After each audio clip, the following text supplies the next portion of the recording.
সালাম করুন। আল্লাহ রাসূল বলেন এরা কারা?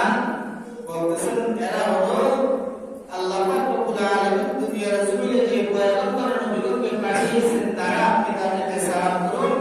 পরিচয় করে দিচ্ছেন ইনি হলেন আদম আলাইহিস সালাম, ইনি হলেন ঈসা আলাইহিস সালাম, মুসা আলাইহিস সালাম, এর পরিচয় করে দিচ্ছেন। আল্লাহ রাসূল সাল্লাল্লাহু আলাইহি ওয়াসাল্লাম ওখানে যাওয়ার পর তিনি 2 রাকাত নামাজ পড়লেন। কয় রাকাত নামাজ? 2 রাকাত তাহিয়াতুল মসজিদ যেটাকে বলা হয়, 2 রাকাত নামাজ পড়লেন। হযরত জিবরাইল আলাইহিস সালাম আযান দিলেন। জিবরাইল আলাইহিস সালাম আযান দিলেন। আযান দেওয়ার পর সকল নবীগণ বলতেছেন যে আপনি নামাজ পড়ান। তবে মুহাম্মদুর রাসূলুল্লাহ সাল্লাল্লাহু আলাইহি ওয়াসাল্লামকে বলতেছে যে আপনি নামাজের ইমামতি করুন, আমরা আপনার পিছনে নামাজ আদায় করব। তবে মুহাম্মদুর রাসূলুল্লাহ সাল্লাল্লাহু আলাইহি ওয়াসাল্লাম তিনি কি করলেন? নামাজের ইমামতি করলেন। তার পিছনে সকল পয়গম্বর আলাইহিস সালাম যারা ছিলেন তারা কি করলেন? নামাজ আদায় করলেন। নামাজ শেষে রাসূলুল্লাহ সাল্লাল্লাহু আলাইহি ওয়াসাল্লামের সামনে 3টা পেয়ালা নিয়ে আসা হলো। কয়টা? বলেন কয়টা? একটা হলো পানি, আরেকটা হলো শরাবের, আরেকটা হলো মধু, বিভিন্ন রাওয়াতে পাওয়া যায় দুধের।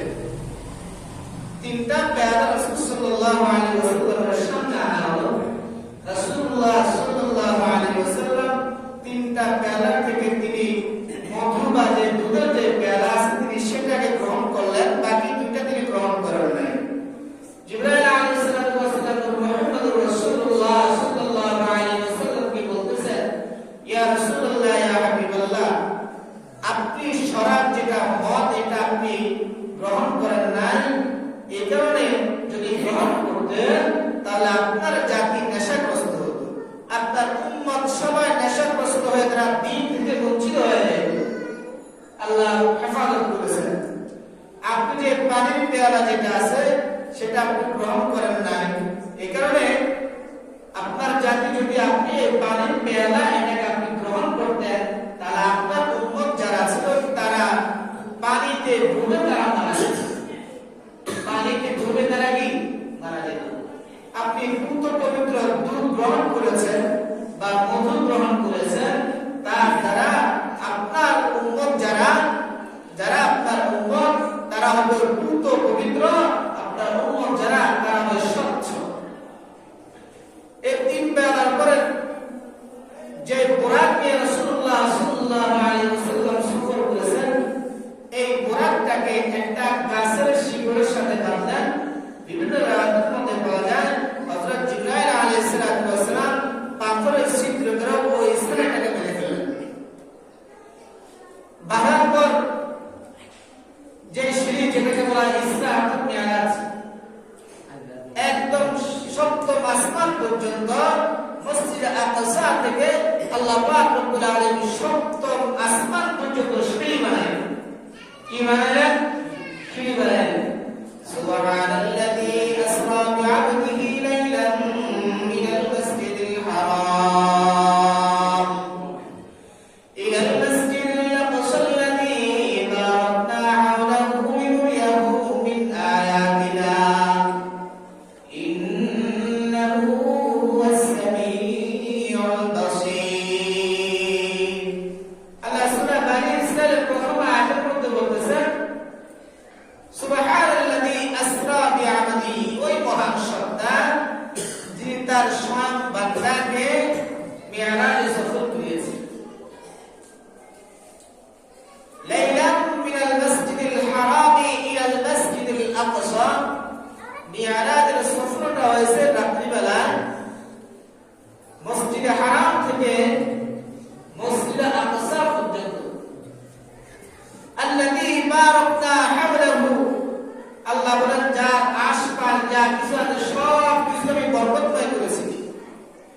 লিনুরিয়াহু মিন আয়াতিনা, যাতে আমি আল্লাহ আমার বন্ধু মুহাম্মদুর রাসূলুল্লাহ সাল্লাল্লাহু আলাইহি ওয়াসাল্লামকে আমার নিদর্শন যা কিছু আছে দেখাইতে পারি। এই কারণে কি করেছি আমি? লিনুরিয়াহু মিন আয়াতিনা,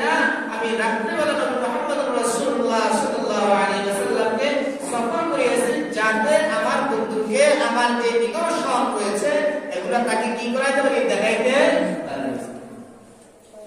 নবী মুহাম্মদুর রাসূলুল্লাহ সাল্লাল্লাহু আলাইহি ওয়াসাল্লামকে কেন রাত্রে বেলা কেন কি জন্য নিয়ে গেলেন?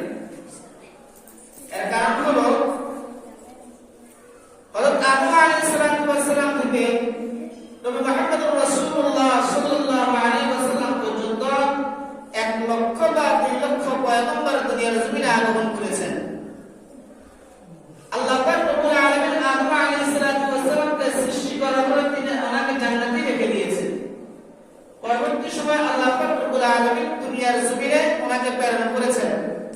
ওনার প্রতি বিশ্বাস রেখে ওনার প্রতি ঈমান এনে দুনিয়ার জমিনে 1 লক্ষ বা 2 লক্ষ 40,000 বা 80,000 পয়গম্বর দুনিয়ার জমিনে প্রেরণ করেছেন। নবী মুহাম্মদুর রাসূলুল্লাহ সাল্লাল্লাহু আলাইহি ওয়াসাল্লাম তিনি শেষ নবী, তারপরে আর কোন নবী আসবেন না। এই কারণে নবী মুহাম্মদুর রাসূলুল্লাহ সাল্লাল্লাহু আলাইহি ওয়াসাল্লামকে আল্লাহর যে রাজত্ব, আল্লাহর যে মহত্ব, আল্লাহর যে সুবিশাল নিয়ামত, এই নিয়ামত দেখার জন্য নবী মুহাম্মদুর রাসূলুল্লাহ সাল্লাল্লাহু আলাইহি ওয়াসাল্লামকে নিয়ে গেলেন, যাতে তিনি দেখতে পারেন পরবর্তী উম্মত যারা আছে তারা দেখে নবীর কথার উপর বিশ্বাস করে, যেমন ভাবে আদম আলাইহিস সালামের কথার উপর বিশ্বাস করে দুনিয়ার জমিনে মানুষ ঈমান এনেছে, ইসলাম গ্রহণ এসেছেন, তেমনি ভাবে যাতে নবী মুহাম্মদুর রাসূলুল্লাহ সাল্লাল্লাহু আলাইহি ওয়াসাল্লামের কথার উপর, তার আলোচনার উপর এগুলা শুনে মানুষ যাতে ঈমান আনতে পারে, এই কারণে নবী মুহাম্মদুর রাসূলুল্লাহ সাল্লাল্লাহু আলাইহি ওয়াসাল্লামকে তিনি কি করলেন? আরশে আজিমের মধ্যে সফর করাইলেন, আরশে আজিমের মধ্যে সফর করাইলেন, যাতে দুনিয়ার জমিনে কোনো মানুষের কোনো ধরনের দ্বিধা না থাকে, সন্দেহ না থাকে যে আল্লাহ তাআলার আরশ আছে, আল্লাহ আছে, নবী আছে, আসমান বানাইছেন আল্লাহ, জমিন বানাইছেন আল্লাহ, সবকিছু বানাইছেন আল্লাহ, যাতে মানুষের মধ্যে কোনো ধরনের সন্দেহ না থাকে। আল্লাহ রাসূল সাল্লাল্লাহু আলাইহি ওয়াসাল্লাম তিনি এক সিঁড়ির মধ্যে দাঁড়ায় গেলেন।